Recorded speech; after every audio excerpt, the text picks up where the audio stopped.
Connecting the next billion is an important matter, and we are having a conversation about this. From our perspective, community networks, meaning really empowering community to build their own internet connections in those remote areas, is one of the solutions to connect the next billion. So yesterday we had the chance to discuss the technological aspects of it. And today we have two more important conversations. One is about sustainability of community networks, and then the policy and regulatory environment. Before we get there, I have the chance to have a wonderful panel with keynotes today. I will ask them to share some of their thought about what we're doing. I will start with you, Mr. Nikoloz. You are our host country, but also our partner from the Ministry of Sustainable Development of Georgia. Please, I give you the floor. Thank you very much. Thank you. Thank you very much. So, it's okay. Okay. Greetings, everybody, ladies, gentlemen, everybody. It's a big pleasure, honor for me to be here as well within the last week together with you. So, and it's a very, very nice and important event as for my country as well for universe and this our planet, because we are living in the era of the internet and we are having a new revolution of this, which the big part takes this internet. So, Philip and the internet community and society, thank you everybody for inventing this internet and make our lives much more harder and more dependent on this internet, because right now there is no internet and good wireless and Wi-Fi connection, and on your phone, on your gadget, you don't see this like lines, you're seriously in a big problem. But in seriously, it's very, very and most important, and this is what made a new revolution and a new part and pace of human development, and we as being in Homo sapiens and trying to be more, let's say, smart or pretend to be smart, we need to use these gadgets, and that's in the sharing economy. It's becoming less burdens, less borders, and a lot of many information which we can share, and we can create much bigger content and to be more productive. For my country and for our country, together with our friends and allies, and you personally, and the Internet Society, and the local community network organization, which is very, very active and one of the best, I think, on the earth, and that's why we are gathered here, and it is the first local community conference, which is most important.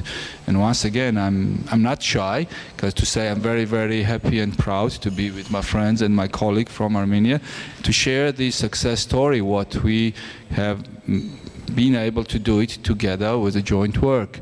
I used to say, and very frequently, I like this quote from Africa, because if you want to go fast, you go alone. If you want to go far, go together.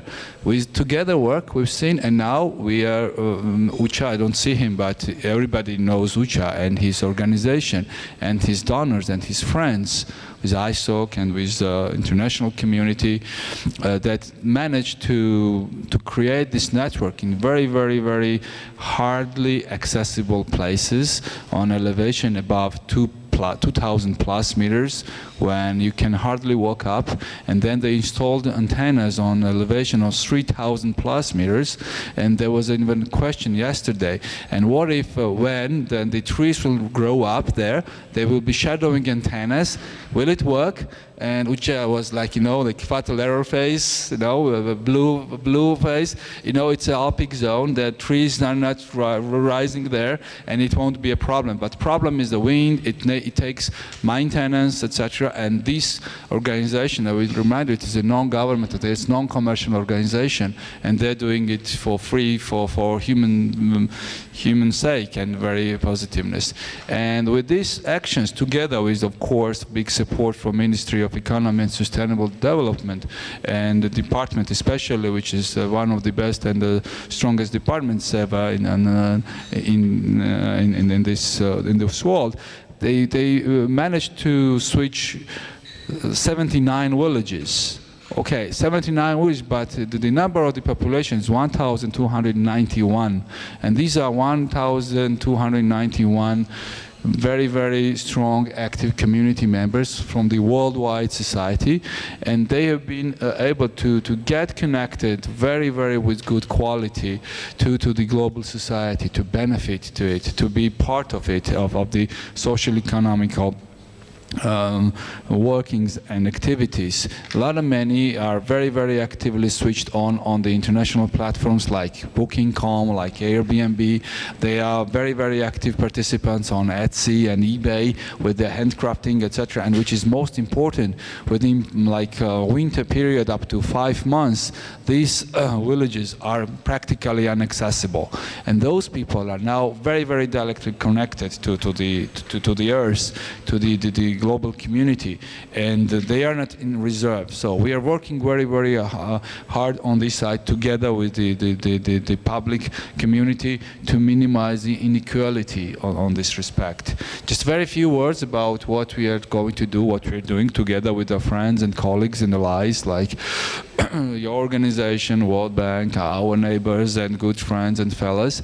As a government, we are together with World Bank. We are very actively worked and working, and we created and delivered the broadband strategy, which is under discussion within the Parliament and will be approved. And we go on, and which includes our action plans, how we would be beneficial to the global community of the internet or global community with this one. We are very actively developing the broadband strategy and the physical infrastructure in Georgia. At this moment, approximately 80% of Georgia is connected with the internet, but it is not enough. Our aim is very ambitious, so we're going to switch to 99% of the population, but also on the other hand, we are working on the bigger project to increase the quality and capacity of the internet. We are very active players on the Europe-Asia corridor, thanks to our geopolitical location, and we are now very actively working together with our good neighbors and having the transit line from Europe to Asia, and of course deep sea cable, and working also to improve on this side, as well as we have an ambition and working very hard and actively on forming regional data center and hub for deep learning and deep data gathering, etc., to be more beneficial for the bigger region. In terms of the working with TOA organization, with local community network organizations, so we're also having more plans and ambition plans to go beyond this region where we've been there to the 79 villages and add up more. We will go, and we're looking forward to mountain regions of Ajara and mountain regions of other mountain regions of Georgia to cover these settlements as well, to provide the very good access of the internet. It is very important to also to mention that within this progressing on this internet side and this activity of this local community network, we've been also able to start, and very soon we'll open new 200 megawatt small hydropower plant in Shadili, which also will guarantee access to the electricity and the internet to the settlements in this very high mountain rural area. As well as some other activities which you all are aware, and we are very open, because with these activities we try to be beneficial not only for our country, not only for the 3.7 million inhabitants, but also to the global community. And I think it's a very good benchmarking. As an example, watch TOA and together with the donors created these 79 villages and 1,200 people. The stats are not so big numbers for statistics, but content of this, what have been done, it's huge, and it is very good and easily leverageable for other communities around the other continents of our planet. And we are very happy to be able to share this experience and share the value of what we have able to create together.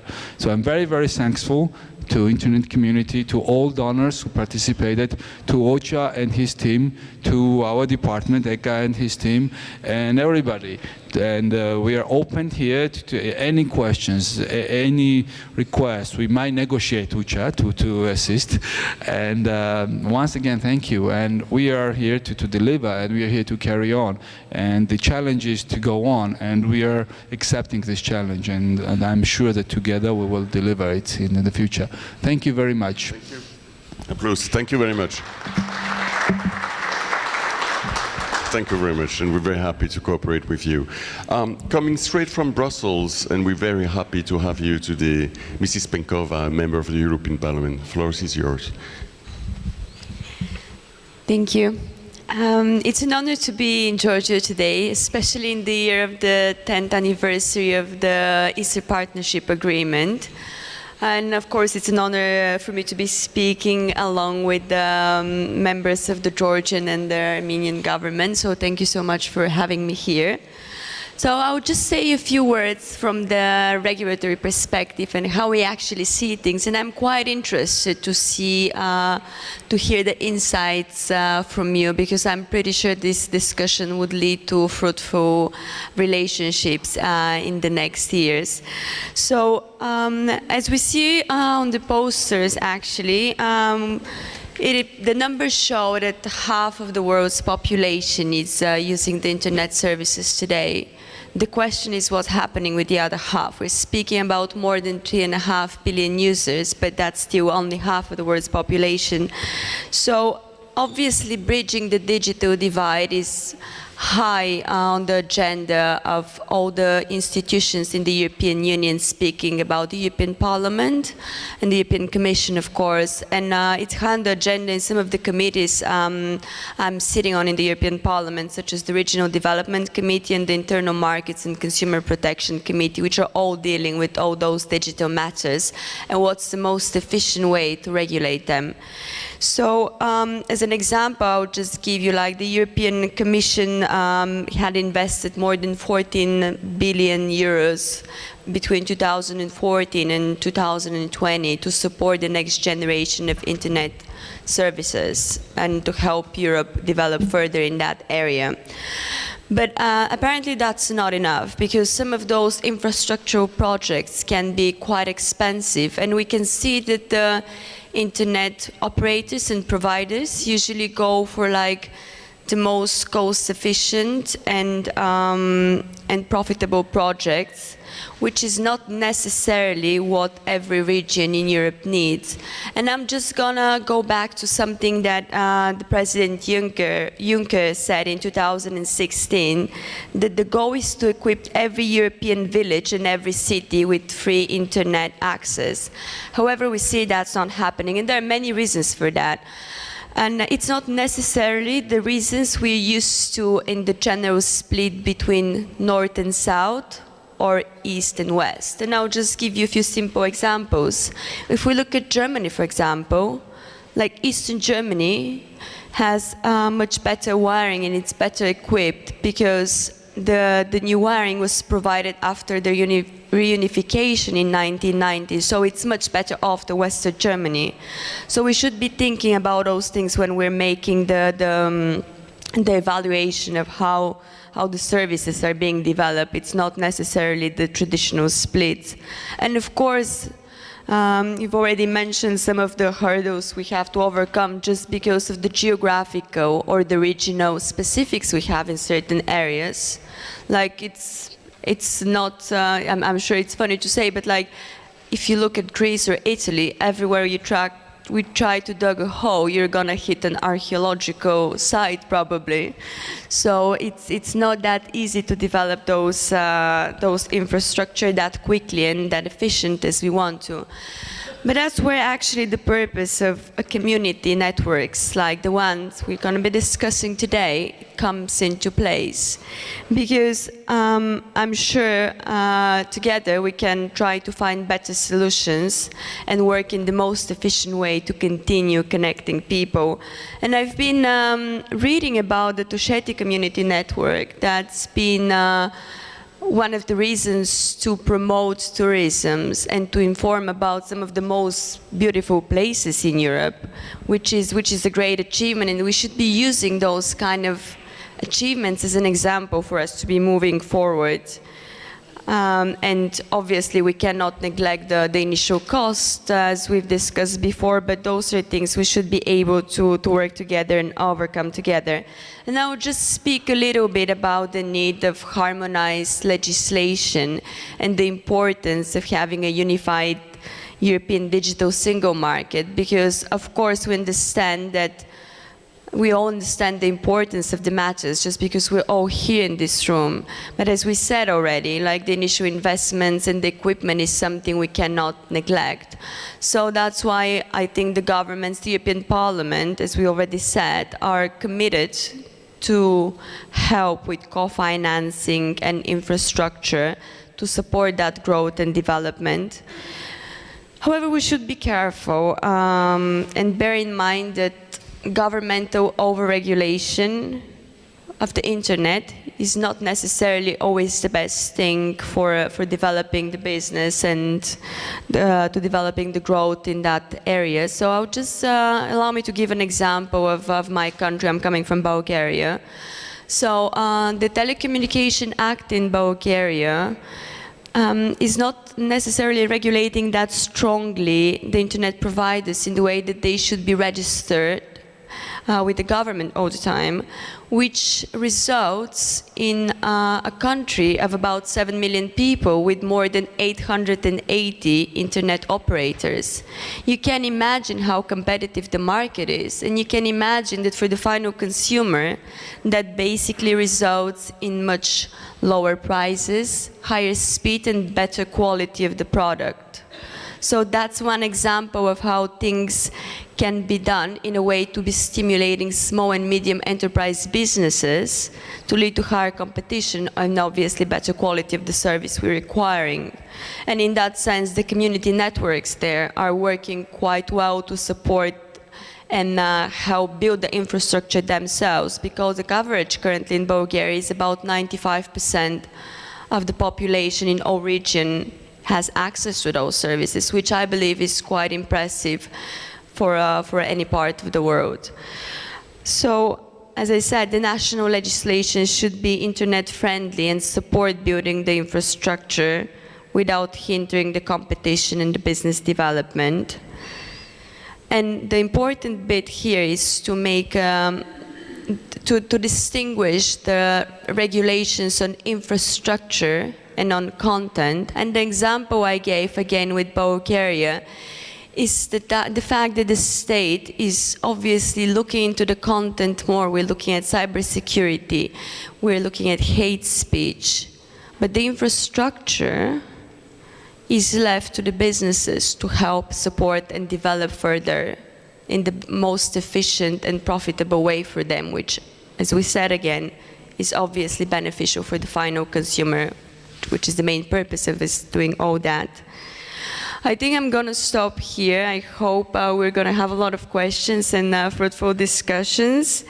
And I'm looking forward to get some insights from you to bring back to Brussels and to help develop further the legislation, which is obviously going to be on top of the agenda for sure in the next 5 years. Thank you so much for your attention. Thank you very much. Thank you very much for this inspiring thought. Mr. Abroyan, we're very honored to have you here. You're Deputy Minister for High-Tech Industry from Armenia. Please, the floor is yours. Thank you very much. Thank you for inviting me to this great event, and thank you for the opportunity to have see a lot of great people and my colleagues. And with latest development, political development in Armenia, with new government, we have new goals of making government management and government activities more transparent and more efficient with digitalization efforts and making rural areas economically more developed and more to fight the poor. And in this term, internet connectivity comes to help these problems with adding this important infrastructure. With the new year, we have this goal of having all the Armenia covered with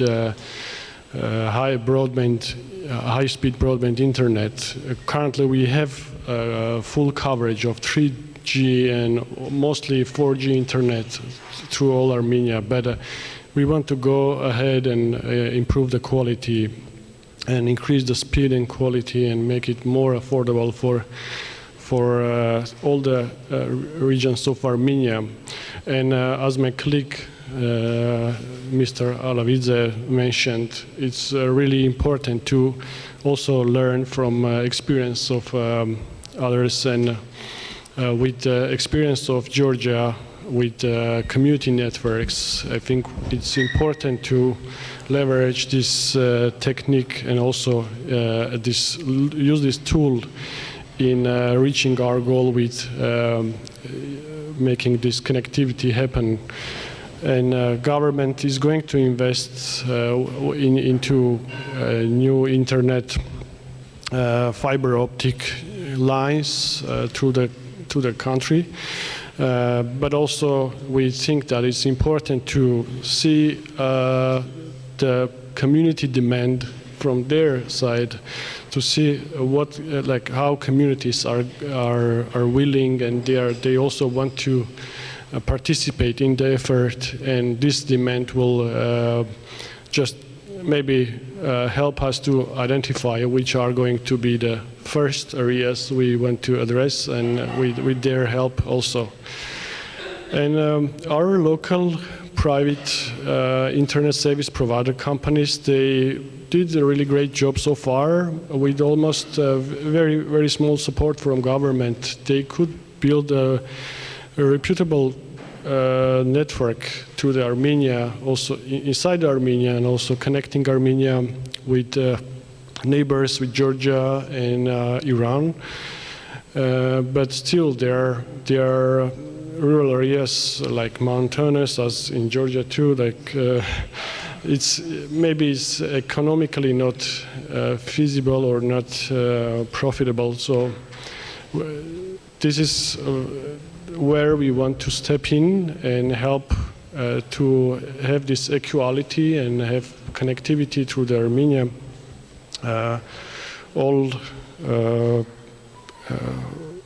covering all the areas. And I want to also mention that we think that, and I want to also thank you, ISOC, for organizing all these events. And also want to mention ISOC activities in Armenia. We know that ISOC has helped to equip Armenian schools, has helped to develop libraries with equipment, and we also hear that ISOC is willing to help us with building community networks, which is great, and we are going to cooperate, I believe, in near future. And yeah, and that's mostly. Thank you. Thank you, Mr. Minister. And yes, we look forward to collaborate with you again. Thank you. Wow, thank you for all those inspiring words. I would like to have the last word from my colleague, Jane Coffin. She is the Wikipedia of connectivity infrastructure in our organization. She's a senior advisor to the CEO. She comes straight from the US for us, but she knows the region very well. Jane Coffin, please. Words for you. Thank you very much. It's an honor to be here in Georgia. This is not my first time here. I used to live in Yerevan. I lived there for 3 years, working closely with the ministry to create the communications regulator. This was back in 2003 to 2006. So I have a very strong affinity and a love for this region. I used to drive up from Yerevan to Tbilisi in 2004, 2005. I've been working in communications for almost 20 years. and I'm dedicated my life to more connectivity. I come from a very rural place in the United States that some of you may not know. It's a place called Maine. It's the most northeast part. You're shaking your heads, there you go. It's near the sea, but I still have to take my mobile phone and wave it around to try and get a signal where my parents live. So you should know, in a small town of 1,400 people in the United States of America, we still have our issues with connectivity. And I may have to bring colleagues from around the world to build a community network there. I am dedicated inside the Internet Society to the infrastructure side. So it's Internet exchange points and community networks. And so I've been so happy to see the connectivity development here with UCHA. And thank you to the ministry and to the regulator and to all of you. Without your insight and your ability to innovate and think outside the box, you've allowed this network to develop. And often people will say that the rural villages or the poorest parts of a community are the last mile. I'd like you to think of them as the first mile. Building from the first mile out, because if you keep thinking of certain places that are not connected as the last mile, when will you get there? So community networks are a very small investment with a very high return on that investment. So if we put in 40 to 80,000 into a community network, and there's input from the ministry and the Ministry of Economic Development, you're amplifying through that internet way of networking the way to connect for socioeconomic development. From what I understand with Tusheti, you've seen almost a 50% increase in bookings for tourism. You've seen people stay in touch with each other through the report that we've put out. And thanks to everyone here that's done the work on that. And of course to the European team, Frederick and Chadden, who's here, and Nick. We've really seen the way that you can take collaborative regulatory policy work and investment to a different level. And if you can think of this amplification of not only networking out and in, you have created the ability for the people in Tusheti to communicate with everyone around the world, because that networking way is interconnected and open. And so with that fact that the World Bank statistics indicate that with more connectivity, you have better socioeconomic development. That's a fact. When I first worked here many years ago, we had to fight to explain that connectivity was economic development. And so thank you very much for everything that you're doing here. We know that it's important to continue building these networks, and we are dedicated to working with you, and of course in Armenia too. And keep the cross-border connectivity going. You've got to have the networks across the borders, inside the countries, for your people, for the betterment of the countries as well. So thank you very much. Thank you, Jane. So.